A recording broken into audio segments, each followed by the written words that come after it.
پانی کو کسی اور کوئی اور شخص وضو میں استعمال کر سکتا ہے یا نہیں کر سکتا، یا اس پانی سے نجس بدن یا نجس لباس کو پاک کیا جا سکتا ہے یا نہیں. وضو کا غسالہ جو ہے چونکہ اس کو کسی نجاست کے ساتھ اس کی ملاقات نہیں ہوئی کہ ہم اس کو نجس کہیں، لہذا وہ پاک ہے. علیکم السلام. پاک ہے، اور پاک جو ہے تو اس پاک پانی سے نجاست کو بھی دور کیا جا سکتا ہے اور وضو بھی کیا جا سکتا ہے.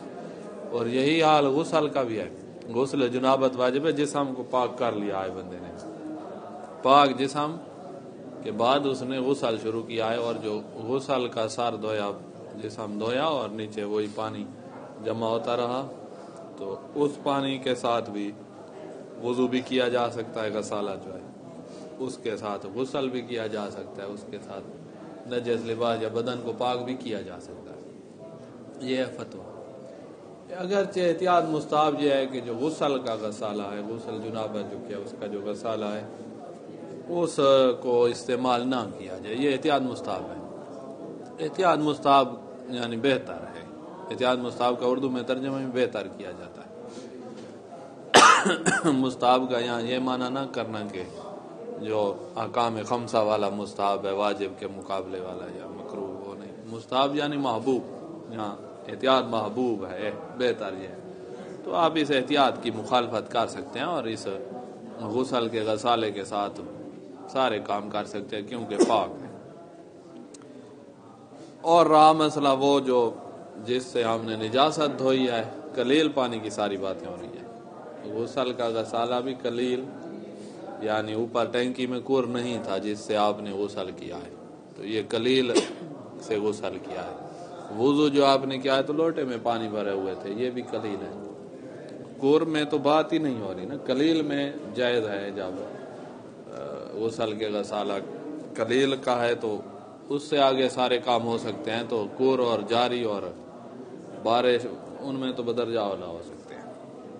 المال قلیل المستعمل فی رفع الحدث الاصغر. حدث اصغر کے رفع یعنی وضو میں استعمال ہوا ہے قلیل پانی. یہ جو استعمال ہو چکا ہے طاہر پاک بھی ہے، ومطہر من الحدث والخبث. حدث سے بھی پاک کرے گا اور خبث یعنی ظاہری نجاست جو ہے اس سے بھی پاک کرے گا، لباس یا بدن وغیرہ اشیاء. والمستعمل فی رفع الحدث الاکبر. غسل حیض کیا ہے خاتون نے یا غسل جنابت کیا ہے کسی نے، حدث اکبر کے رفع میں جو استعمال ہوا ہے وہ بھی پاک بھی ہے، جسم پہلے پاک ہو چکا تھا. ومطہر من الخبث والحدث ایضا، اور حدث اور خبث کے لیے مطہر بھی ہے. وَإِنْ كَانَ عَلَاوَةَ اسْتِحْبَابًا عدم استعمال فی رفع الحدث. اگرچہ احتیاط مستحب یہ ہے کہ اور غسل یا وضو میں اس پانی کو استعمال نہ کیا جائے. اذا تمکن من ماء آخر، جب اور پانی ممکن ہے آپ حاصل کر سکتے ہیں تو اس استعمال شدہ کو پھر وضو یا غسل میں استعمال نہ کریں. اور اگر آپ کرنا بھی چاہتے ہیں یہی والا غسالۃ الغسل جو ہے مثلا یہی استعمال کرنا بھی چاہتے ہیں تو کر لیں، لیکن احتیاط مستحب یہ ہے کہ پھر ساتھ ایک تیمم بھی کر لیں. اور پانی آپ کے پاس نہیں تھا اس صورت میں اگر آپ نے کیا بھی ہے تو عفن اور پانی مل سکتا ہے اور پھر بھی آپ نے یہی والا کر لیا ہے تو احتیاط مستحب ابھی بھی چل رہی ہے کہ ساتھ ایک تیمم بھی کر لو. یہ ہے بہتر. آپ مخالفت کریں، سستانی ذمہ دار ہے، بروز معاشر یہ جواب دے گا کہ آپ نے تیمم نہیں کیا اور پانی کے ہوتے ہوئے اسی غسالۃ الغسل کو استعمال کر لیا، پھر بھی یہ جواب دے. وَإِلَّا جامع بین الغسل والتیمم او الوضوء والتیمم. اگر یہی پانی استعمال کرتا بھی ہے دوسرا بھی لے سکتا تھا لیکن اس نے یہی کیا ہے تو پھر احتیاط مستحب آپ پوری کرے، غسل کے ساتھ ساتھ غسل کے بدلے والا تیمم بھی کر لیں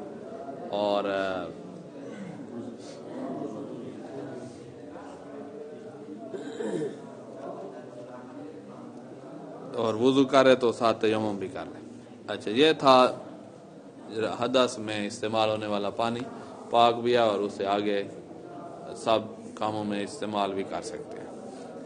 اب ہے کہ وہ پانی قلیل پانی جو استعمال ہوا ہے نجاست کو دور کرنے کے لیے تو وہ نجس ہے مطلقاً، جو بھی صورت فرض کرتے ہو، جتنی آپ کے ذہن میں صورتیں آتے ہیں ہم کہتے جائیں گے نجس ہے، چاہے اور پانی آپ کے پاس ہے یا نہیں ہے، نجس ہاتھ تھا آپ نے دھویا ہے اور نیچے پانی وہی جمع ہو گیا ہے کسی برتن میں، تو اب یہ جو جمع ہو گیا ہے یہ متنجس ہے، کسی صورت میں بھی اس کو ہم پاک نہیں کہہ سکتے، چاہے آپ کے پاس اور پانی ہے یا اور پانی نہیں ہے، نجاست جو بھی تھی، بول تھا، خون تھا، جو بھی صورت آپ کے ذہن میں آتی ہے ہم کہتے جائیں گے کہ یہ جو نیچے جمع ہے غسالت کہیں رافع النجاست، یہ والا نجس ہے۔ یہ بات ہو رہی ہے قلیل پانی آپ نے ڈالا ہے، اور اگر آپ ڈالتے کور یا جاری کور ڈالتے اگر آپ تو اس میں نیچے جو گرتا ہے وہ تو ہوتا ہی پاک ہے، جہاں تک کہ رنگ بوزے کا تبدیل ہو، تو یہاں بات ہو رہی ہے قلیل کی، تو جو استعمال ہوگا رفع خبث میں وہ نجس ہے مطلقاً، جو بھی صورت آپ کے ذہن میں آتی ہے، حتیٰ وہ پانی کہ آپ کا ہاتھ نجس ہے نا اور آپ نے ادھر ڈالا، یہ دیکھیے گا آپ یہاں سے میری انگلی کو، یہاں نجاست لگی ہوئی ہے، آپ نے پانی ڈالا یہاں، یہ نجاست جو تھی وہ یہاں آ جائے گی نیچے جو جا رہی ہے، اب یہاں جو آئی ہے نجاست اس کے پیچھے پانی آ رہا ہے اور طہارت بھی ایسے پیچھے آ رہی ہے نا، آپ نے یہاں ڈالا پانی، یہاں نجاست تھی، وہ نجاست آگے جائے گی تو طہارت پیچھے آئے گی نا، تو اب نجاست جہاں تک ہے تو یہاں طہارت آ گئی ہے،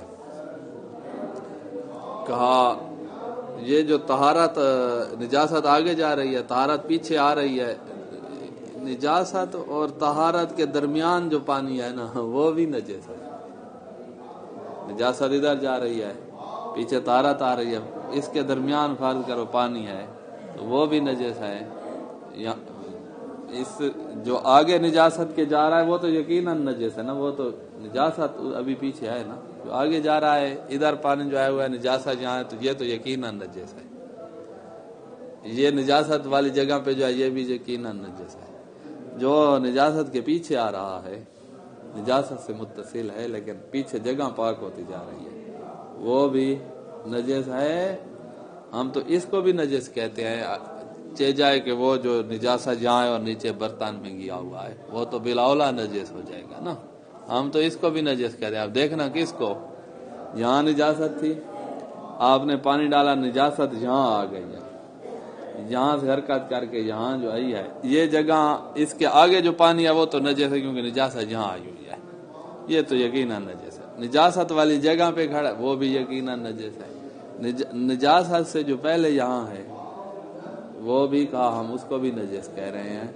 جس کے بعد طہارت المحل آ رہی ہے ہم اس کو بھی نجس کہہ رہے ہیں، جو نجاست سے مل رہا ہے چاہے اس جگہ پہ نہیں اس سے اوپر کھڑا، ہم اس کو بھی نجس کہہ رہے ہیں، تو چہ جائے کہ وہ جو اس برتن میں پہنچ گیا ہے یہاں نجاست سے لگ کر تو وہ تو بلا اولا جو ہے نا نجس ہے، اس کو دیکھو، والمستعمل فی رفع الخبث نجس، علیکم السلام، نجاست کے دور کرنے کے لیے جو استعمال کیا وہ نجس ہے مطلقاً، حتیٰ یہ والا جملہ میں کہتا ہوں، حتیٰ ما یتعقب استعمالہ طہارت المحل، یہاں تک کہ وہ جو طہارت المحل سے پہلے نہیں، تعقب معنی بعد میں، طہارت المحل بعد میں آئے گی تو ہاں وہی یہ طہارت المحل میں نے کیا جیسے انگلی پہ بھی آئی، طہارت المحل پیچھے آ رہی ہے، اس کے آگے پانی ہے، اس کے آگے نجاست جا رہی ہے، تو طہارت المحل کے اس کو ما یتعقب استعمالہ طہارت المحل،